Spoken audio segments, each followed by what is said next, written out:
Hello বন্ধুরা, আজকে আমরা চলে এসেছি করিমে। তো করিমটা কিসের জন্য বিখ্যাত একটু বলে দেব। এটা হলো 1913 সালে প্রতিষ্ঠিত দিল্লির একটা ঐতিহাসিক করিমস রেস্টুরেন্ট। এটা মুঘলদের আমলে, আর এখানে মেন জিনিস পাওয়া যায়। বেশিরভাগ মানে মোগলাইয়ের জন্য এটা পরিচিত বেশি। আর মাটনের জিনিস, আর এই শিক কাবাব, চিকেন কাবাব এগুলো তো আছেই। মাটনের জন্য বেস্ট করিমস। তো এই করিমসটা অনেক জায়গায় ব্রাঞ্চ করেছে।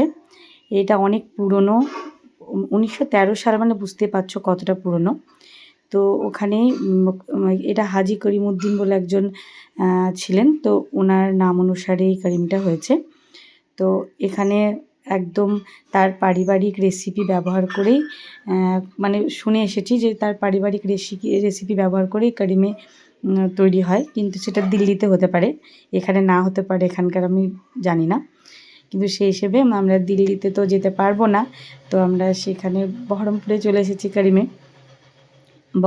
এখন তো বহরমপুরে করিম আছে, তো তোমরাও প্রত্যেকে আসতে পারো। খুব ভালো খাবারও খেতে পারো।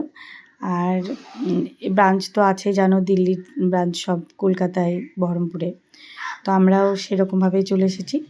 তো খাওয়া দাওয়া খুব ভালো।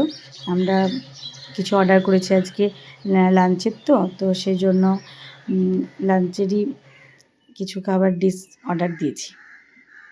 টাটা।